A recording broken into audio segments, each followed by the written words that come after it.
amitul batila bisukuti anhu wala tasarsaru fayantabihus syamitun.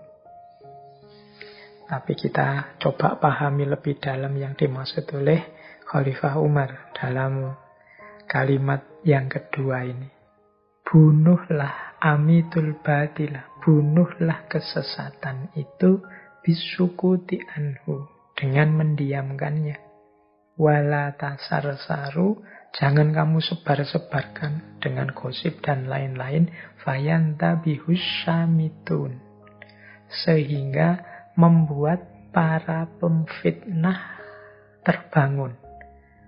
Sehingga terus dia terbangun, berarti dia kemudian menyebarkan fitnah-fitnah yang sampai padanya.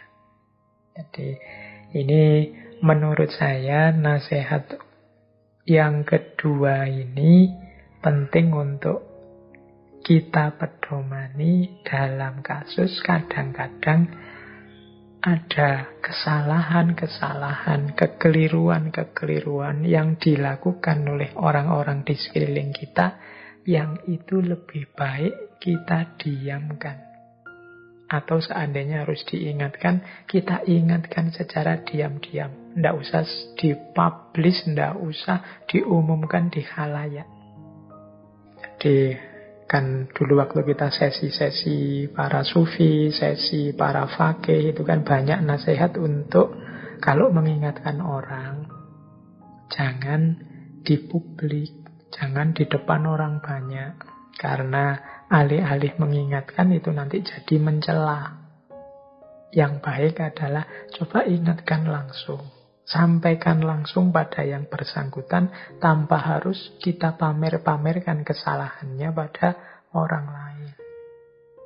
Wala tasarsaru, karena menyebar-nyebarkan itu namanya tasarsar. Tasarsar itu gosip, atau kalau bahasa agamanya dekat dengan hibah. Hibah itu kan menyebar-nyebarkan kejelekan, kesalahan orang lain meskipun itu sebenarnya kebenaran. Faktanya memang begitu. Tapi mbok yo jangan disebar-sebarkan. Kalau harus mengingatkan, diingatkan saja secara privat, diam-diam. Atau kalau memang sama sekali tidak mungkin, bisukuti anhu, kata Khalifah Umar ini, diamkan. Fayantabihus syamitun. Mengapa kok tidak harus disebar-sebarkan? Biar tidak mancing orang untuk memfitnah. Karena orang itu biasanya kalau yang sudah terbiasa fitnah, kita menyampaikan kesalahan 5 cm, dia akan nambah-nambahi jadi 10 cm.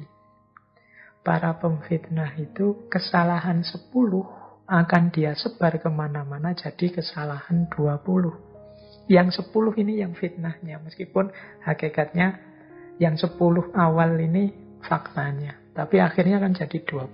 Akhirnya ya lahirnya fitnah-fitnah. Biasanya orang yang sudah sangat tidak suka pada seseorang atau sekelompok orang itu terus mencampur antara yang fakta dengan yang fitnah. Jadi seolah-olah semuanya fakta, padahal sebagiannya fitnah. Maka di antara jalan agar kita tidak terjebak dalam ghibah dan fitnah adalah amitul batil bisukuti anhu. Membunuh kesesatan dengan tidak menyebar-nyebarkannya. Dengan mendiamkannya. Kalau mau mengingatkan, ya diingatkan secara diam-diam. Nah, ini penting. Biasanya kita tuh yang sudah terbiasa nge-share apa-apa, tidak peduli hoax apa tidak, itu kan gatel. Kalau ada berita kok unik atau berita yang menurut kita bombastis, ini mesti banyak yang nanggapi, banyak yang like, banyak yang komen. Itu biasanya lebih menarik kita untuk kita tasar-sar tadi, kita sebarkan. Oke, ini ada lanjutannya. Ada kalimat lain dari Umar juga. Manadamtu ala sukuti marrotan, lakinnani nadamtu alal kalami miroron. Aku tidak pernah menyesal atas kediamanku, meskipun sekali. Jadi tidak pernah sekalipun aku menyesal karena kediamanku, namun aku berkali-kali menyesal karena kata-kataku. Ini kadang-kadang kan kita kalau ada kasus, ada masalah, itu milih diam saja. Ada kalanya kita reaktif, responsif, milih ikut ngomong, ikut komentar, ikut menilai, menjudgment, bahkan sekali-sekali ikut maki-maki, mungkin tidak sadar ikut juga fitnah. Kata Khalifah Umar, kalau pas aku diam, itu tidak pernah sekalipun aku menyesal. Menyesal itu kok ya aku tadi diam ya, kok tidak ikut-ikut komentar ya, kok tidak ikut-ikut mencela ya, kok tidak ikut-ikut maki-maki ya. Itu enggak, aku tidak pernah menyesal kalau yang tentang kediamanku. Tapi aku berkali-kali menyesal ketika aku ikut ngomong atas kata-kataku. Jadi, ya mungkin ada yang pas, ada yang aku puas. Tapi sering sekali aku menyesal. Ngapain aku tadi tidak komen, ngapain aku tadi ikut ngomong, ngapain aku ngomong begitu, dan lain sebagainya. Jadi ini pentingnya pengendalian diri.